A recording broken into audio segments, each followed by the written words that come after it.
Hey, and welcome to the highlights of episode number 91 with Barney and Kate Miller. Some of my many favorite parts of this episode were when Barney talks about how he used the power of his mind to walk after being told he would never walk again. I love how they share how they moved through the darkest period of their life, and I love when they give their best relationship tips to make a partnership really thrive. But there is so much more wisdom and inspiration that you get in the full episode. So to listen to the full podcast and to get all the info in the show notes, head to melissaambrosini.com/85 right now. Guys, I am so excited for this conversation today. I'm so honored that you're both here. I love a good love story. So can you guys take us back to what was going on for you individually when you both came together? When we first came together, it would have been 7 years post-accident, I think. And I had a car accident where I was a passenger and I broke my C6 vertebrae, which totally paralyzed my body. And yeah, it has put me in a wheelchair. So once we met, I think it was a time where I was in a sort of a dark drinking, just party. I don't know. I think I'd sort of given up a bit on my whole dream of walking again. And well, it was at the back of my mind. I don't think I'd given up, but I think it was at a point where I was like, I'm just enjoying this drinking, and I was looking forward to each weekend to get into a Jägermeister. And from where I was in that point where just going down a bit of a spiral, and then I found a ray of sunlight at the Sawtell Hotel, and so you go. And then pretty similar in I was kind of a bit of an emotional mess. I grew up in a really small country town in central New South Wales, and not really it's the kind of place that if you don't have a outlet, you can very quickly get steered into the wrong direction. And for me, I kind of shut off myself from doing anything that I really loved, and which has always been singing, and I hadn't been doing it for a few years, and so I got really caught up in the party scene also, and just kind of in an empty space. And where I grew up in Cowra, we had lost a few friends to suicide and drink driving, and it was kind of not really taught of how to deal with those emotions, and because everybody's mourning, so I kind of got lost in not really knowing how to process that feeling, and kind of pushed it aside to think, okay, well, everyone's dealing with this loss also, but everyone's kind of getting on with their life, so I should probably get on with my life too. And until I hit rock bottom and ended up making the decision to move away. And it was the scariest decision. I was only 17 years old when I made the move to Sawtell, and which is 10 hours north from where my family grew up. And I was going to be moving away from all of them. And it was really, really, I remember it just being just heartbreaking for my family to see me go. But it was the best decision that I and they could have ever made for me, because it led me to Barney, and it led me to a whole new way of life, a whole new way of thinking. And I'm just so grateful for that. My purpose that came out of this whole story was, after the accident in 99, I'd always had a dream that I wanted to walk again, because I'd always been told I would never walk again, I would never move my right arm, and I would definitely never be able to breathe by myself. Like, I'd be on a ventilator for the rest of my life. So as I chipped away at those goals in the early days, that was where I sort of started, it was like having self-love and knowing that I can do this sort of thing. But once I got on the spiral, it sort of started going down, and it was just like Kate said, that you're just searching for this high that you get from the alcohol and that. But once we, as I said, once we came together, my whole purpose was to be more active and walk again, and so now my whole goal to walk again is for Kate, and then as I've moved along with that goal, it's now both our goal, but it also gives me permission to know what I want in life and that it's up to me now. How do you guys make sure that you stay on your path and on your purpose within your own goals, but also together?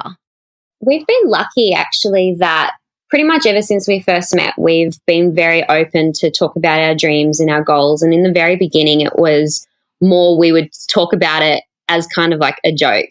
And then when something would happen, we're like, oh, that was cool. And then it kept happening over and over and over again. And that's when we started learning about manifesting and putting out the intentions and the law of attraction. And we started realizing that nothing in life is random. And I think once we started to realize that our thoughts help create our world and just what we put out, we attract back in, I think it became a lot easier for us to stick to the things, because we were like, well, if we're going to be creating something, we might as well be creating something that we want and a life that we want. And definitely we have hard times. It's not always easy, and definitely those things that you really want the most, it's still a daily struggle every day to go, well, how do we actually make that happen and come into fruition? But I think we just love each other so much and we support each other's dreams that it just... Yeah, we definitely feed off each other. There's some days, usually if one of us is down, one of us is up. So the one person that's up will help bring the person that's down up, and works in both ways. It sort of, we even out each other in our emotions and in our goal intentions and stuff like that. So we're definitely very lucky, and I'm lucky to have her in my life for sure. When we do our gratitude in the mornings every day, that's one of the first things that we just are so grateful for, that we are in a relationship that is so supportive, and we can put out any goal, it doesn't matter how big it is or how crazy it sounds to the rest of the world, to each other, it's always, okay, I've got your back. And I'm just so happy that I found someone that I can just vibe with like that. And I'm also, just because usually it's in the normal relationship, I guess someone has to sacrifice their dreams in order to make the other ones work. But in our case, we don't need to compromise, because we can do it together, and we know that our strength lies within being together. So we make that our number one priority, and then everything else kind of falls into place. And if an opportunity comes up that they just want Barney, or they just want me, or depending on what the situation is, but if it comes to one of us having to sacrifice something that we really need to do, we look at it, evaluate whether it's worth it or not, and always make sure that we stay true to us as a couple and our needs as a couple. I actually went through a similar thing as Nick last year as well. It was a pretty hard year for me also. I all of a sudden started having panic attacks, and it all started when Barney a few years ago nearly died from a kidney infection. He had a bladder stone the size of a golf ball in his bladder, and his blood pressure was all over the place, and they couldn't control it. And for the first time, I felt this fear of losing him like I'd never felt before. And I'm one to always be very positive and find the silver lining in everything. And all of a sudden, I couldn't find it. And because usually he's my emotional rock through anything, and I needed to be that for him. And so I kind of put everything that I had pretty much into being there for him and holding space for him to heal and just pull through. And I think I almost gave him literally everything. That after it, I started having these panic attacks in the middle of the night where I would just freak out thinking and touch his belly to make sure he was breathing. And this was going on for months. And I had this massive fear of him dying or me losing him and feeling like I had nothing. And then all of a sudden one day it switched and I started having fear of me dying. And it just started this whole massive cycle of just nothing I'd ever experienced before. And I'd never been in a space of anxiety or before that. Like, I honestly didn't understand what anxiety actually was.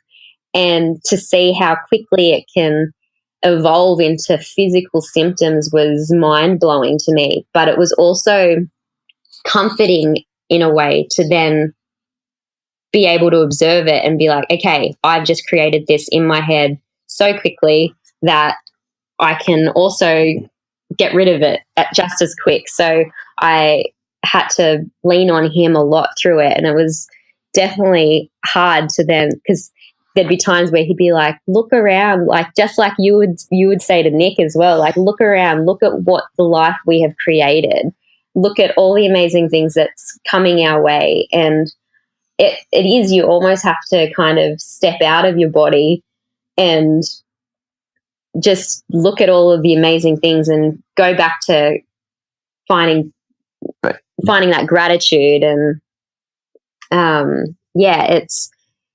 it was definitely hard, but like he said as well, it's brought us together so much stronger. So I would love to hear, what are some of the amazing things that you have manifested? This is my favorite thing.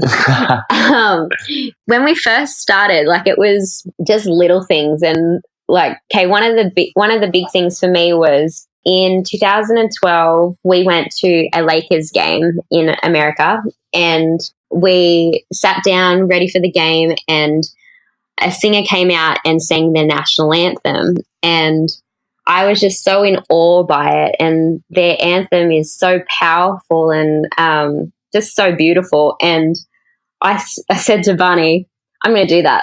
I'm going to sing the American national anthem at a major game, and kind of just said it, let it go, didn't think about it. But in that moment, I was like really feeling it, being like, it would be so amazing. 2 weeks later, I got asked to sing the national anthem at a Major League Baseball game in San Diego. And I looked at Barney and he goes, are you kidding me? And I was like, I don't know how I made it happen. Like, I don't know what I was doing.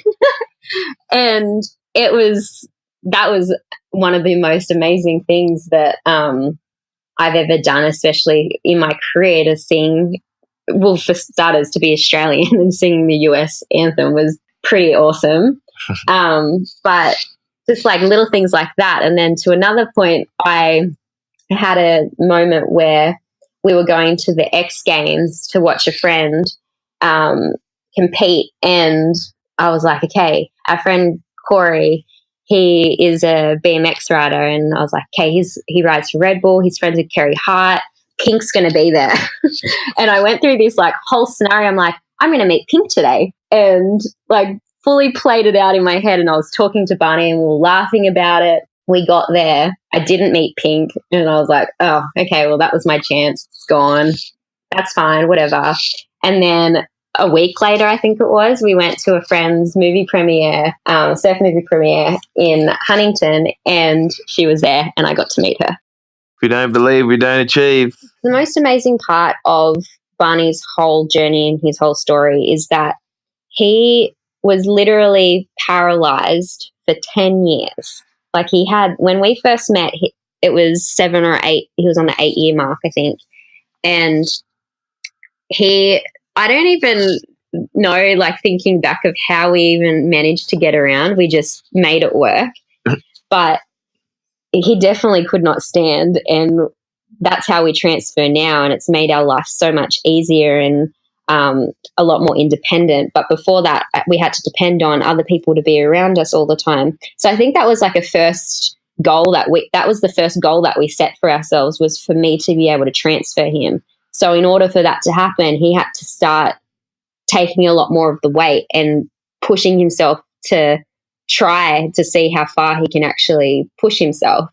And just simply because we wanted to be able to not have a chaperone with us. We were just a brand new couple. We wanted to be able to go places by ourselves like a normal couple.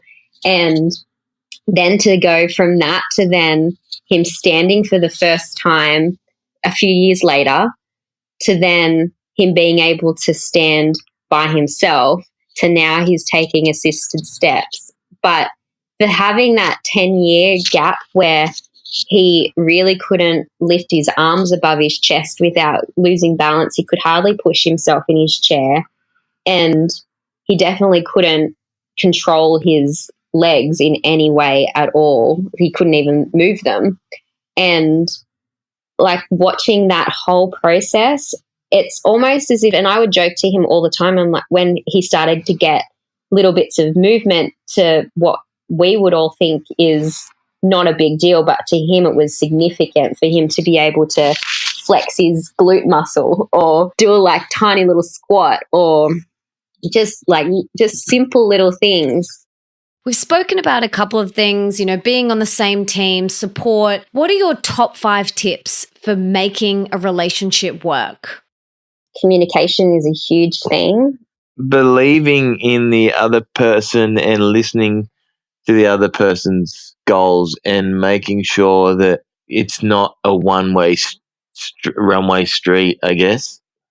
Yeah, and making sure that making sure those goals are heard and not, no matter how crazy it seems, like I hear sometimes people saying that like their goal and the partner putting them down for, or saying, oh, like that's silly, or like, oh, how would you ever do that?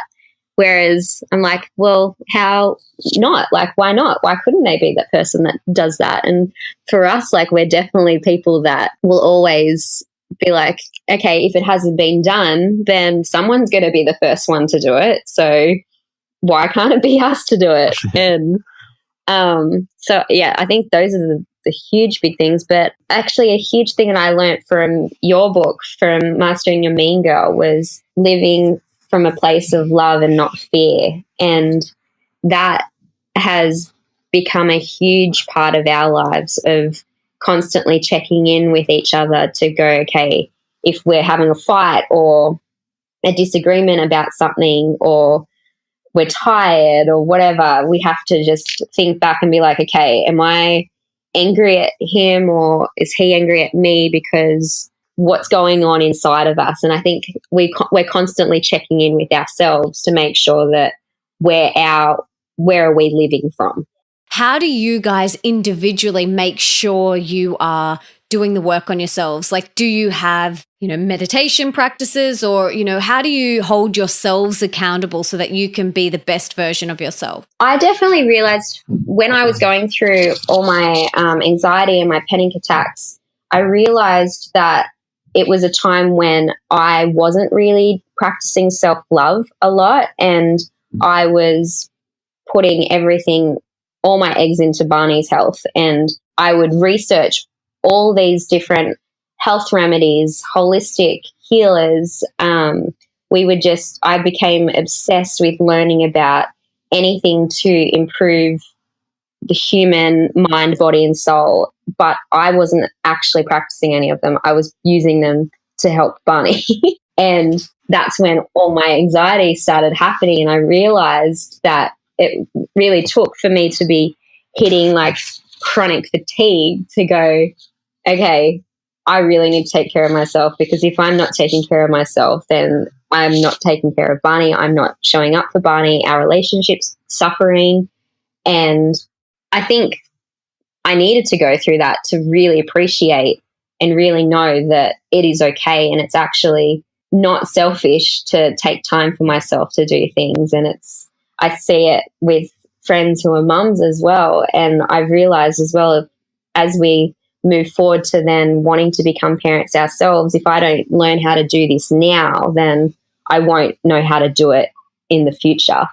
One thing that we really just sort of started doing probably about 6 months ago would have been we we started. If you've seen from the author Will Bowen, he did a complaint free world, and he's got this prosperity prayer that we say every morning, and it's amazing how it can just turn anything around. Like, it's just a really empowering way of just saying that, pretty much just confirming that I'm worthy of all of the success that comes my way, and honoring our uniqueness and honoring our talents and what we have to offer to the world, and that everything has its place. And we started saying it just to see how it would go, and then we started saying it more, and amazing new opportunities started to come our way. And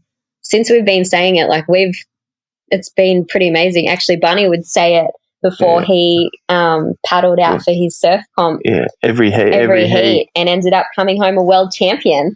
So, it's just manifesting and setting out those intentions. Can you tell us the prayer? Okay, it says, "I am the source of all wealth. I am rich with creative ideas. My mind abounds with new, original, inspired thoughts. What I have to offer is unique, and the world desires it. My value is beyond reckoning. What the world needs and desires, I'm ready to produce and give. What the world needs and desires, I recognize and fulfill. The bounty of my mind is without hindrance or limit. Nothing can stand in the way of my inspired creativeness. The overflowing power of God-life energy overcomes every obstacle and pours out into the world, blessing and prospering everyone and everything through me. I radiate blessings. I radiate creativity. I radiate prosperity. I radiate loving service. I radiate joy, beauty, peace, wisdom, and power. Humanity seeks me and rewards me. I am beloved of the world. I am wanted wherever I go. I am appreciated. What I have to offer is greatly desired. What I have to offer brings a rich reward. Through my vision, the world is blessed. Through my clear thinking and steadfast purpose, wonderful new values come into expression. My vision is of the vision of the mighty ones. My faith is of the faith of the undefeatable. My power to accomplish is unlimited. I, in my uttermost God source, am all wealth, all power, all productivity. I hereby declare my financial freedom now and henceforth forever."